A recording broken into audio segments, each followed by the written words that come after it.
I definitely made my fair share of mistakes. Starting the business from scratch, and I'd only known being a W-2 employee my whole life. And so branching out into something like this as an entrepreneur was very difficult for me to wrap my head around at first. So I decided that to make me feel warm and fuzzy, I needed a business partner to get into it. And that was a mistake.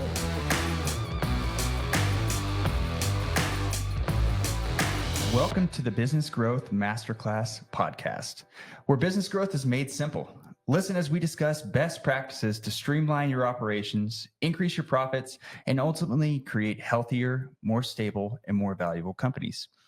Hear from experts on how they grew their business, learn from their wins, their losses, and everything in between. As a business owner, do you know how to read your financials?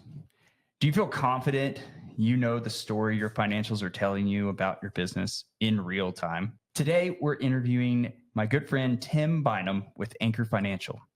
They offer services as a fractional CFO to help small business owners take control of their finances and make informed business decisions. Learn how they grew their business by making their customers' pain their strength. All right, here we go, Tim. All right, let's do it. How are you? Good, how are you? Good. How long have we known each other? It's been 4 years. Dang, can't get rid of you.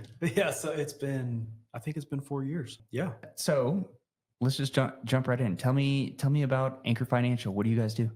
Yeah, so I started Anchor Financial about 4 years ago when I met you, as a way to help small business owners just have better insights into their financials. So we kind of scratch that. When I first started, I wanted to be a fractional CFO. And when I started getting into understanding what small businesses needed, we also realized that they needed bookkeeping and accounts payable and payroll. Like they needed all these things to give us the information that we needed to help be better fractional CFOs for them. And so over time, we started building out a team to help small business owners with their day-to-day financial operations, their bookkeeping, their paying their bills and payroll, so that it would allow me to jump in and be a better fractional CFO for our clients. So that's kind of that's the whole reason why we started it, was to help small business owners in that area. Tell me a little bit more about fractional CFO. There's definitely a movement of, kind of a fractional C-suite, whether it's a fractional COO or CEO or, CMO. So many letters. So many letters. Yeah. All the acronyms. But tell me, what does that mean exactly?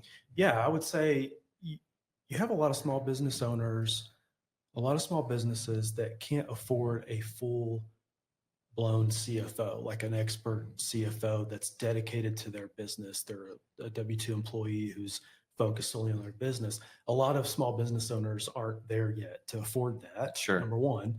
And then number two, they just like their business. But a lot of small business owners are their business is simple, straightforward. They don't need that. They might not ever need a full blown CFO in their business.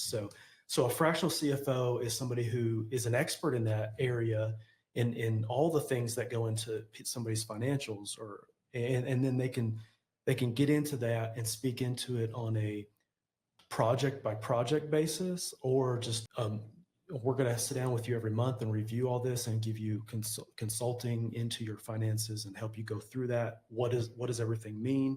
There's just so many different ways that a fractional CFO can plug in, but it's just somebody who's not there full time, but they're a valuable piece to what you might do. It's just another business consultant, because that's a big thing nowadays too, is consultancy.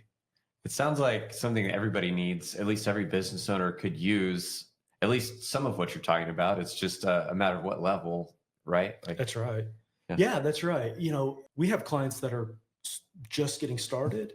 And if we come on with them, we can see the difference right away. Like just having the understanding of just the way their money flows in and out and what it actually means, what their financials actually mean, because a lot of small business owners and entrepreneurs, they get so busy in trying to be successful, trying to make their business work. And one of the last things they think about are their financials or their bookkeeping, or even what's the meaning behind all of that. I see so many small business owners that are really good at their craft or their trade.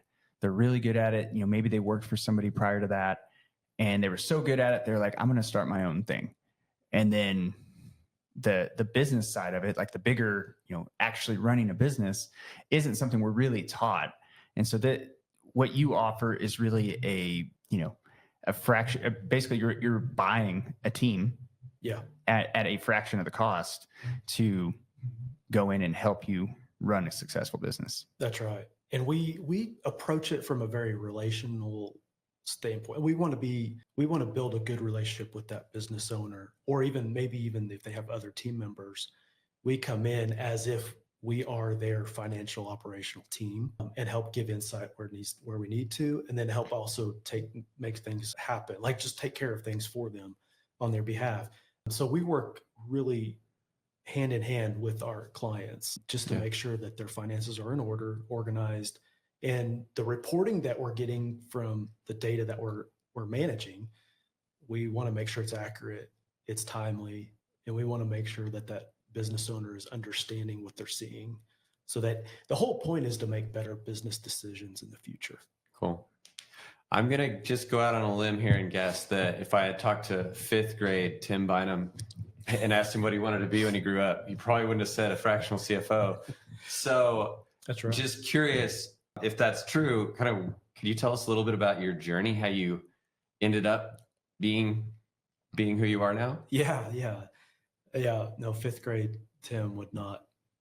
Maybe I think a fighter pilot is what I really want to be. But no, when I was my first year in college, I took my very first accounting course, and not really understanding what I was just, hey, let's try this out and see. Yeah. I loved business. I mean, in high school, I really loved entrepreneurship, loved the idea of business and what that looked like without any real application to it. But once I set foot in my first accounting class, I knew, like, I don't know, it just hit me. It's like, okay, this is what I want to do. And it was not long after that I took my first class in QuickBooks Desktop, which was a long time ago. But so starting to understand systems and how they play the role of that accounting function. And I just fell in love with it and then just took off from there. That is not most people's experience with accounting class. Right. Was it falling in love, right? Right. I will say, though, I did hit a point in college where I actually flunked my intermediate accounting 2 class, changed my major to business management, graduated, and then I went back to school and finished accounting after that. So it's kind of for me, the two are like exactly what I want. It's like business management, put the two together, and then accounting as well. Yeah. Well, for all the college students out there listening, then don't give up. You can always go back. That's right. Yeah. Well, I'm just curious, what is it about accounting that you like so much? Because, like I said, it's not for everybody, right? But yeah, I think for me it was putting pieces of a puzzle together and all these numbers, right? I love numbers anyway. Yeah. But like being able to take all this data and put it together and to produce a report that made sense to me. I don't know why, it just maybe naturally just made sense to me. Like when I look at like a P&L or a balance sheet, all the work that we put in of all individual transactions to create that, it just, I don't know. It told it's like it paints a picture. Yeah. It paints a picture. That's right. Yeah. That is so cool. I know there's an origin story for Anchor Financial. Tell us that story. How did that come about? Yeah. So when I graduated college, I went to work in the cotton industry. I learned anything and everything I could about cotton. I worked for a cotton gin. I became a fractional CFO, I became a financial controller at a cotton gin. I helped manage all their bookkeeping, all their accounts payable, all their payroll, invoicing for cottonseed, just anything and everything. And we created this system within QuickBooks Desktop at the time to manage the cotton ginning world in a set of books on a regular, consistent basis, which had really never been done before. Whenever I left that first job, I came to Lubbock and went to work for United Cotton Growers, one of the biggest cotton gins in the U.S., as their CFO, their cotton marketer. I also played the role of like a COO and I just did anything and everything. So that's where I believe where my insights into business management kind of came into play is in that role. And so I did that for 10 years. And that industry is tough on having a family, and just personally, it's just hard. Long hours. Yeah. Ginning season takes a lot out of you. And so I had to make a decision. Is this what I'm going to do long term or not? And so that was playing in the back of my mind. And then I started building relationships with producers, with farmers out there, and understanding what their business like, and how they manage their business. And what really interested me from their perspective is they had no real financial insight into their farming operation. So we would run across producers that were managing multi-million-dollar farm operations, and they were just calling the bank and it's kind of winging it. Winging it. Looking at their bank account, hoping they had still a line of credit for operating for the year out there. And in the nature of their business, they would sell a crop, and hopefully that paid for their loan with the bank, and they had some left over. I mean, that was it was very simplified, but no insights during the year whether what they were spending was actually going to make them a return on their investment at all. So just flying in the dark and hoping you end up in a good place at the end. That's right. Man, that's exactly right. That's scary as a business owner. So that's when I realized what that was going on, I thought there's got to be a need out there for small business owners like a farmer to have somebody on their side, like going through their finances and just being more in tuned with the ins and outs of their cash flow and what that means overall for their operation. And so with that, and then the personal side of not really wanting to be in the ginning world forever, I decided, okay, let's do this. Let's get started. So when I first started, I wanted to be a fractional CFO. And like I said before, we quickly realized without good data to be a CFO with, or even to dive into, I was not a very good fractional CFO because I didn't have anything to talk to clients about. So that's when we started building the team and helping small business owners with all the other things that go into their financial operations. That's awesome. You're a humble guy, but so much of what you do is unique for, you're an accountant, you're a fractional CFO, but one of your strengths that I've gotten to see firsthand, I mean, you manage several entities for us, is getting in and setting up the accounting systems. And so, a lot of the times for us, it's like the first, handful of months, you're really organizing that, invoicing, payables, like that entire process, you're organizing that. And then the team that you alluded to is, speak a little bit about that, but, most of that is remote, and some of that isn't in the country. So that's right. So expand on that portion of your team, because you just kind of flew over that, but it's one of your secret sauce. Yeah, that's absolutely right. Yeah, a lot of what we do is in the setup of what we do. I mean, we put a lot of time and investment into our clients at first, setting up all those operations and making sure that we can efficiently handle the work for them. Because part of being a fractional CFO team, part of being a fractional financial operational team, is to be able to provide that value to the client without them having the big price tag of a team. And so we don't mind investing our time and resources into the first 2 months, like you said, or however long it takes to get it down and get it perfect.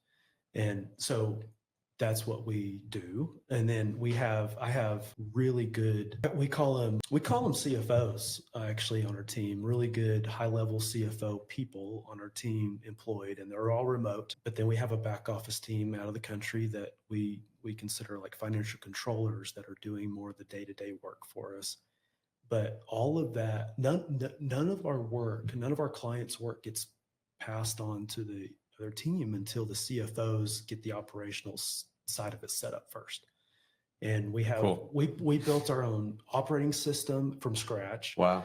And we've got processes in place that when we onboard a new client, it's not just a turnkey type of thing. It is to some degree, but it just takes time, and we want it to take time because we build that relationship.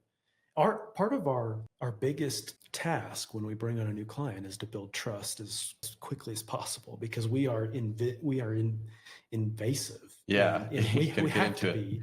Yeah. So that we can be successful for them. So we have to get into their bank accounts. We have to understand what these expenses mean and what you're paying money for and why. We have to understand your business model so that we can set everything up in the right way. Does that help? Yeah, I'm curious about the trust building. Like what do you do? Is it just building relationships and getting to know them well and letting them see you? And I mean, I'm sure you've also got legal protections and all that too, of course. Yes. But I mean, could you speak into that a bit more? Just kind of how you get to know your clients and build that rapport? Yeah, I think the first thing is any potential new client that comes on, before we even dig into any of their work, we have maybe multiple calls, at least one call where we just get to learn about them. We just want to know about your business. We want to know their story. Yeah. We are very curious and fascinated by business in general and entrepreneurship in general.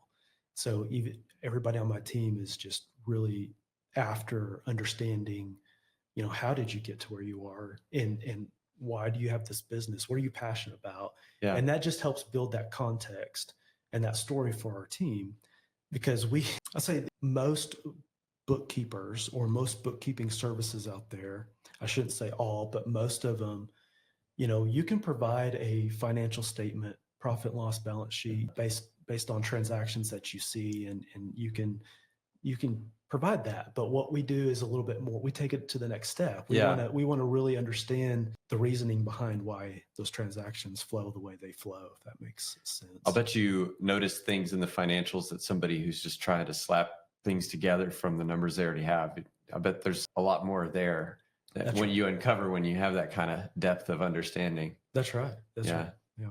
That's awesome. All right. Obviously, you guys do excellent work. You worked for us for 4 years, and we've really gone in the weeds together a lot.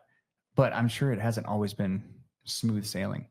So can you tell us, obviously protect names for those at home, but can you kind of tell us a story of when it didn't go well and how you overcame that? Yeah, I'll start with Anchor as a business, if you don't mind. Sure. So Anchor's business, I definitely made my fair share of mistakes, starting the business from scratch. And I'd only known being a W-2 employee my whole life. And so branching out into something like this as an entrepreneur was very difficult for me to wrap my head around at first. So I decided that to make me feel warm and fuzzy, I needed a business partner to get into it. And that was a mistake. And that was something that I learned over time, and we corrected that as we got into it. But so that, I think, was my very first big hurdle for me, was to get out of a bad business partnership. But once that happened, everything got a little bit better. But then I also made the next biggest mistake that most entrepreneurs make. I hired family to help me. And so I hired family to help me as my first employee. It went pretty good at first. And then, as you can imagine, it just all fell apart. And so then I had to really think about, okay, if I really want this to be successful, I need to start acting like it's a real business, and take it serious, and hire good people. And that kind of changed the game for me after that. So those are both very common things to do, right? And I mean, I feel like I've heard a lot of people say both of those things. And so if somebody was listening and they're like, yep, that's my situation right now, what advice would you offer? How do you extricate yourself out of a bad partnership or a family situation that's getting complicated in the business? Yeah, I think the business partnership thing is hard. It's hard to get out of. So it might cost you your own resources to get out of it, but you got to think really long term in that situation. And that's what I did. I had kind of rip the Band-Aid off there and just make it happen and Yeah. get out on my own. I'm not opposed to having business partners, but you really got to find the right ones. Yeah. So, and then family, that one kind of took care of itself, Okay. that kind of blew up in my face, and I wasn't really prepared for it. It did put me behind because I didn't have anybody else to help. So as an entrepreneur, the first, when you're first getting into it, you're the only one. Yeah. And then you finally get some help and you're like, okay, this feels good. And then all of a sudden that help goes away. And now you're back to square one. Yeah. That to get out of family, it might be another Band-Aid, you just pull it off as fast as you can to get out of it. If you need to get out of it. And that happened to me. It was like, I kind of knew I needed to get out of it. Like a gut feeling. This was not a good idea. Yeah. But I waited as long as possible. Then all of a sudden it was there. It had to happen. Well, you're not alone. We know that. Right. Okay. So 2 pretty large lesson learned right out of the gate. What's one of your biggest wins that you've had as a company? And, how did you luck into that? I don't really believe in luck, but yeah. What kind of led to that? Yeah, I would say one thing that really comes to mind is I, as a business owner, got into multiple operational systems. So I was trying to figure out, okay, what's the best, I'm building a team. What's the best way we can manage our work? Mm-hmm. Everybody needs to be on the same page. And I'm so glad my team stuck with me through this, but we tried so many different things to try to manage our work and what we did that people in the team were getting frustrated and that's fine. So I reached out to, I reached out to a company. It's Coda.io. I reached out to them. I said, hey, do they know of anybody that could help us build this out? Because we knew what we wanted. We just couldn't find it in those operating softwares that are, you just plug like an out of the box, like a box platform. Yeah. So we reached out, we got connected with this lady in New York, and she and I and my number one employee, us 3 spent 9 months building out from scratch our operating software with her expertise behind that platform and that software and knowing how that works. Yeah. And she is still my fractional COO to this day. I still have meetings with her. She's amazing. So that was a huge win. I mean, just having that as a cohesive operating system within our team was massive for us. It allows us, it just kind of frees up everything for us to grow and bring on the next client. It's not a hard task to bring on the next client. We know what we're doing. Just plug them into that operating system. We start learning their ins and outs. We start building that relationship, and then we've got the work ready to go behind us in that system. Anyway, that was a huge win for us. Coda, is that like a no code software? It is no code software. Oh, that's so fast. That I feel like that coding world is, it already looks wildly different. Yeah. From 30 months ago. I can't imagine what it's going to look like 5 years from now. Yeah. That's right.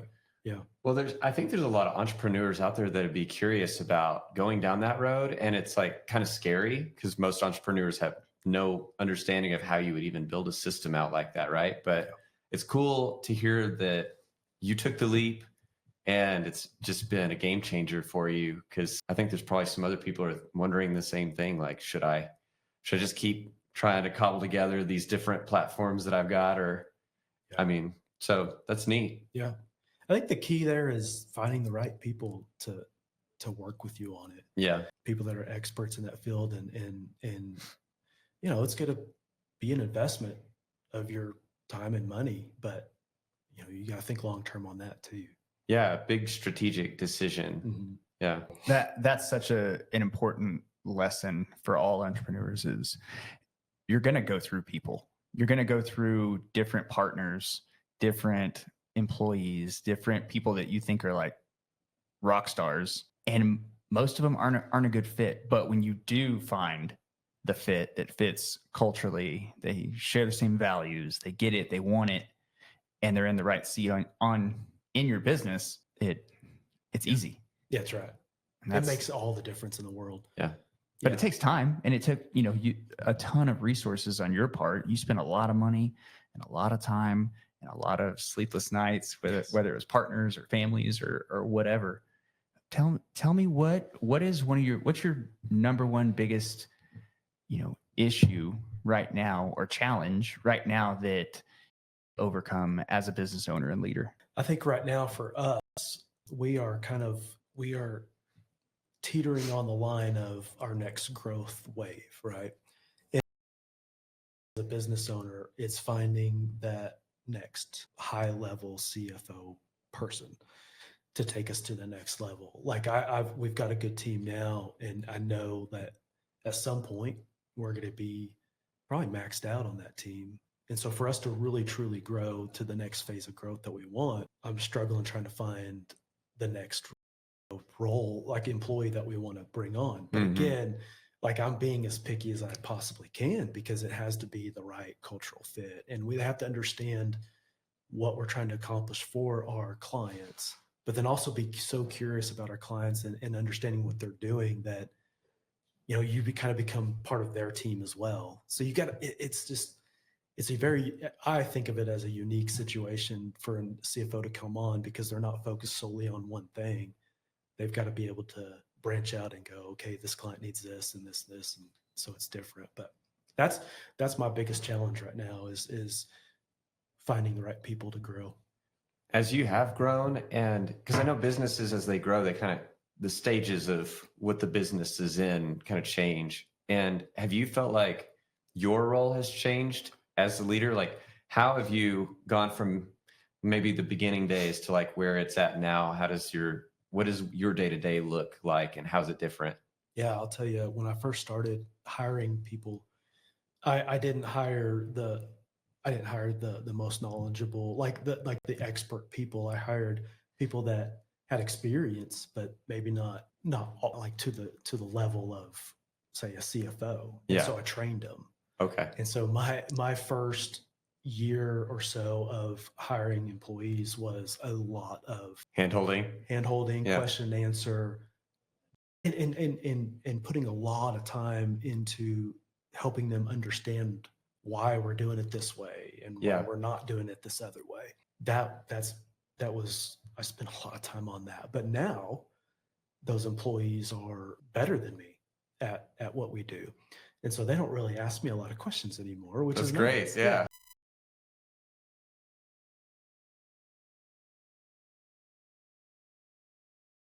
It occasionally comes up, but it allows me the freedom then to go promote the business, be the face of the business, try to grow the business, and do some other things.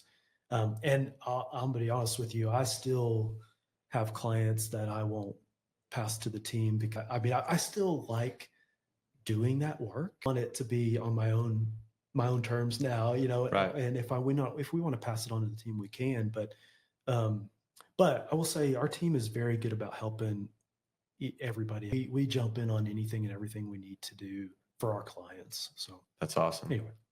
Yeah, I relate to you saying some of your people are better than you. And like, it takes humility to say that. But I think some business owners have an ego that, I don't want anybody in here who can do things better than I can. Such a mistake, like you want to build a team that has talents that are better and bigger than yours, and I think that's cool that you are hey, let's get the best people we can. So That's right. As long as those employees can buy into your vision as an owner, and then they become better at you you don't want somebody thinking I'm smarter than this guy, I'm going to do it my way. Right. Yeah. I love that. The job of the business owner is to build a team that can run your business better than you can. Absolutely. And it takes humility to do that. And that's like the science of accounting with the art of being a business owner and leader. Right. And, continuing to wrestle with that and build something. All right. We got time for one more question. Okay. Lay it on him. Yeah. Well, we've already heard a lot of good stories, but if you were just going to give advice to somebody, maybe a fresh out of college guy with an accounting degree or an MBA or something like that, budding entrepreneur, what advice would you give them if they wanted to follow in your footsteps? Yeah, that's good. I would say don't be afraid to get busy Okay. and just like if you're wanting to go into anything like we did, I think a lot of it has to do with understanding how small businesses in general run and what's needed to operate a successful small business. So if you can plug into a small business and not a CPA firm or don't go that route, Yeah. actually get into business, and understanding what a business owner's tasked with to make that business successful.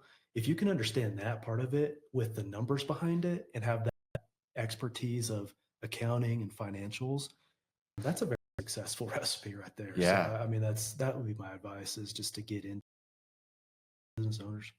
Don't be afraid to get busy in business. I feel like we just got our episode. I like that. That's I like great. that. Yeah. So how can we tell our listeners, how can they get a hold of you? How can they do business with you? Yeah.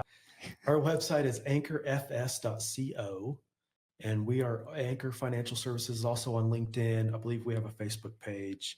So yeah, I mean, you can find us there as well. Awesome.